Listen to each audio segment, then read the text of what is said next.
In part 1 of this video, we shared our story since discovering the broken welds in the cross members of our frame, and how our warranty claim was denied several times. The denial that has been presented will stand, and we recommend you submit a claim through your insurance company. Since we didn't feel safe traveling without getting it fixed, we had the welding done and started putting everything back together.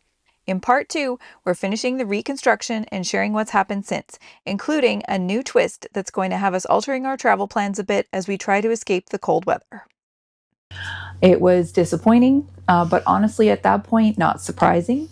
And we realized we were mostly on our own to make it right. And back and forth, there we went. While we were focused on getting the RV back together, we were also being persistent with Grand Design and got yet another denial, which we knew was wrong of them to do. There has been extensive review of the trailer repair history, and this, the final denial, stands. At this time, I would encourage you to reach out to your insurance company as previously directed. A few days later, after these back and forths, we'd had enough of being passed around by email. So we wrote directly to Grand Design senior leadership, not customer service, not middle management, because at that point we needed real accountability. We laid everything out, again, how our selling dealer didn't finish a repair, how the dealership in Nova Scotia didn't complete a proper inspection they told us they weren't trained to do. But they confirmed the broken welds, and that's about it.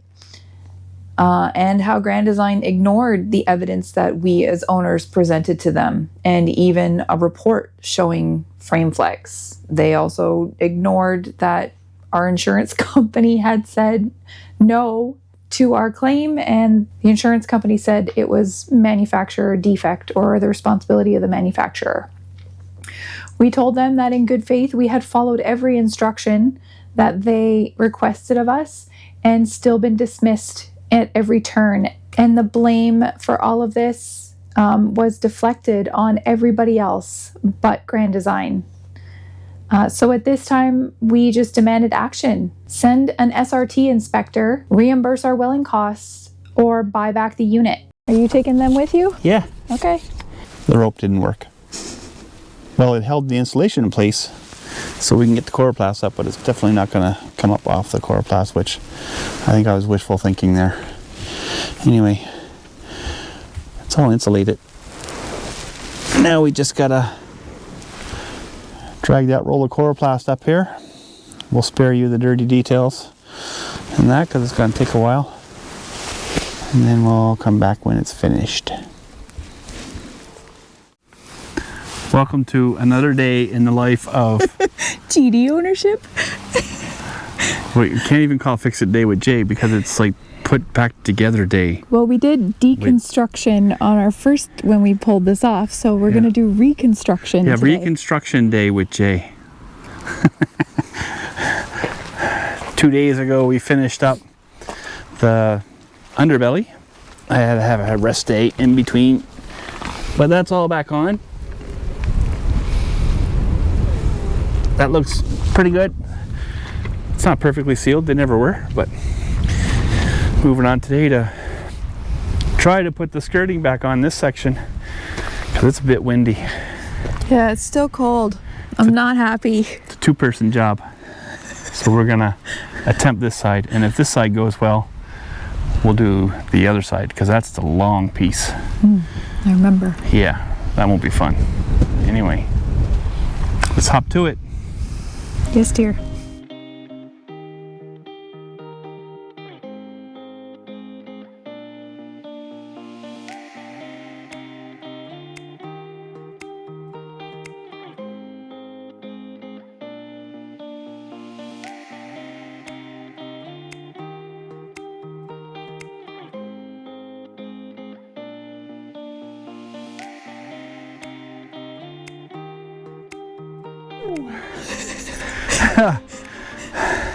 That was tough. Do you know how hard that is? That is pretty hard. We're not RV techs, so we just went with it when we tried to pull this stuff off and hope it came off really easy. I kind of knew it would be a bit of a battle to go back in, but this spot right here was really difficult. I mean, it still only took us 10 minutes, Not long. but it was pretty tough. Anyway, this piece is in. Before I put my screws back in, I am going to put a dab of silicone in each hole to make sure that it seals up and we don't get any water intrusion, because I noticed some of the screws were a bit rusty. So we'll make sure that that's sealed up good. But right now we're going for a break for like at least a half an hour or so. We'll see you in a bit.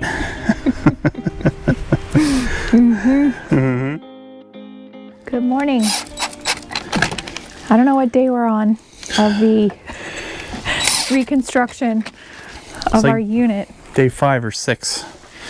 I don't know. It's been a while. We've have to take some breaks in between. Yeah, this has been pretty physically laborious on Jason's part. He's doing most of the work. I'm helping where I can when he needs an extra set of hands, but this is hasn't really been easy on us. Yeah. And because he's a bit of a perfectionist, here he is spray painting screws. Well, I mean, they had little 1-inch screws holding in the ladder. Yeah, that's... What's that supposed to hold? And they keep coming loose, so 1.25" by number 12. I just got to make them black. You got to match. Got to make them pretty.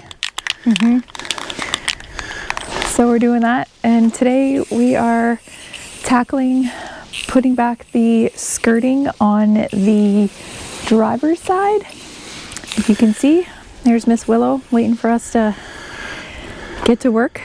She likes to find her shady spots. And based on some recommendations from you all on YouTube and some other people who have reached out, someday, either soon or not, it was recommended to us to check out another portion of the unit for more excessive signs or other signs of frame damage and frame flex. These units in this model year is prone to it. I think Jason's mentioned before, at one point we did have some issues years ago and we got it fixed by the dealership, Grand Design approved warranty work. But after using it now and being full-time for a year, we don't think that the fix was entirely adequate, and we think we see more signs of flexing and frame damage. I think it was almost immediately afterwards that we noticed rubbing again on the cabinets. So obviously the fix didn't work. Yeah. But trying to strengthen weak steel that's just going to bend somewhere else it's almost like beating a dead horse. Yeah. You know, you're just not going to get any satisfaction out of it. And we think there's like a big cascade effect going through the rig.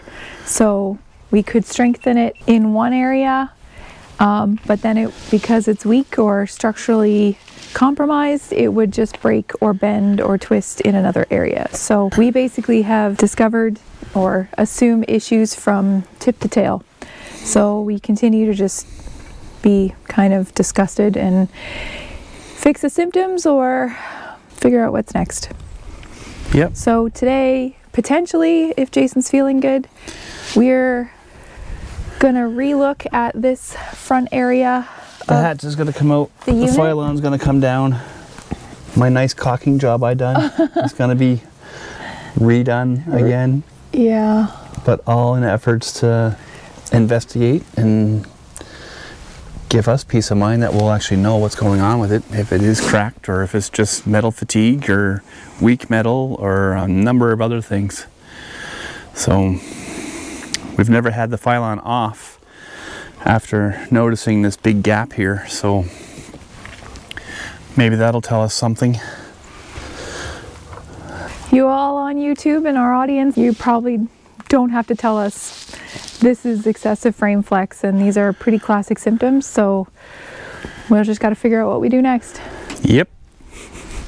All right, we're gonna get to work and show you how we put the skirting back on.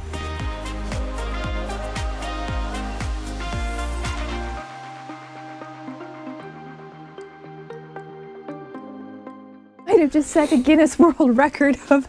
Literally, I don't even think we made 45 seconds. Maybe 50, but... We have it on time lapse, but it's probably going to be like less than 3 seconds on yeah, time it'd be like a lapse. blink. So if you blink, you miss it. We may have to slow that down a little bit. That's unbelievable. So this... We're either getting real good at taking this apart and putting it back together, or we got lucky.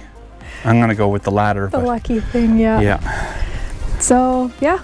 That was wicked. Piece. Jason's just got some tack screws in before we put that tiny second piece on, and then we have to put the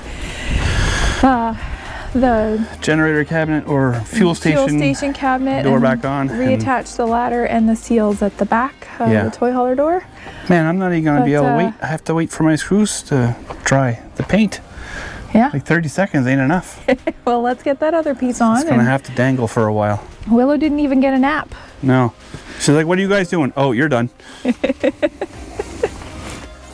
That's my kind of work.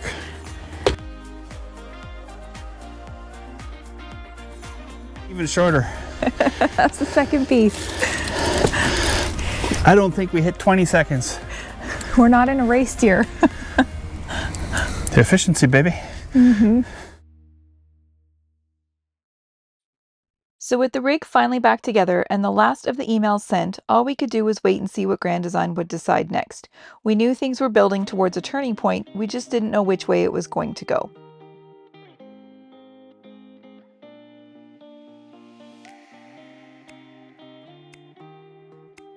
It wasn't until we came up with the SRT inspection idea and let them know that we would be in the United States did a senior member of Grand Design's team finally respond to us.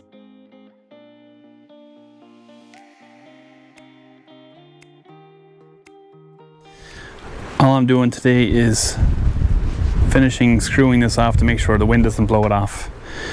And that's probably going to be it because I'm pretty wobbly. Not feeling very good. Probably didn't rest long enough, so tidy this up a bit. Maybe caulk it tomorrow if I'm feeling good. And maybe the day after finish the other side. I don't know. We'll see how it goes. This is a pretty big process for me, so it is what it is. I'm gonna get to it.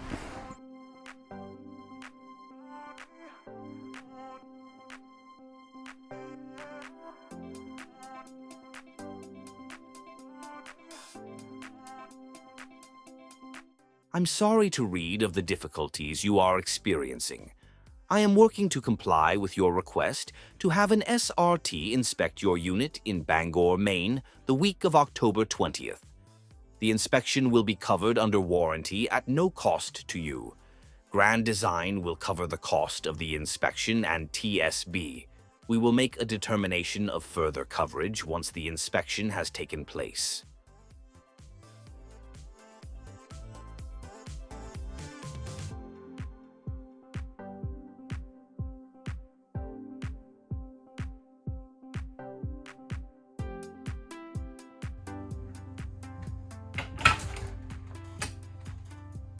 Let me guess. I found all the screws for the underbelly. The ones we put in a safe place? Right where I left them in a safe place where the rug nails are. Huh. I guess spares. Our slides are in. That means we are leaving. It is, I don't know, sometime late October. We got our welding fixed. We are headed on our journey towards the southern US. We figure it's probably going to take a month to get down at least to the coast. And Jason's just handing me the Starlink to wipe down and put away. It's still dark out there. Not my favorite time to travel, but just put it there. It's time to go. Are you excited? Yeah, a little relieved that we have a rig that's safe enough to travel with now. Till we get our next inspection. Cliffhanger. I went back through some of our footage while we were putting our rig back together, and our mics failed again. So I have a whole bunch of footage of us talking about the additional excessive frame flex symptoms and signs that we have on the front of the rig, in addition to the welding that we had. I think the welding was another symptom, but we didn't feel safe driving it without those proper welds being done. So now that they're done, we can drive it, and we will keep communicating with Grand Design to see what we can do about the rest of it. Jason's backing in the truck. I gotta move. So yes, we have a Grand Design SRT inspection date set. It is one step closer to some kind of resolution, hopefully. In the meantime, we're getting back into our travel groove. We still have a couple more videos from our summer in Nova Scotia coming up before our next season officially begins. Stick around because our journey continues as we head south. Partly to make sure our rig is in top or at least livable shape, and partly to get out of the cold and into some warmer weather for the winter. Thank you for following along. We'll see you in the next one.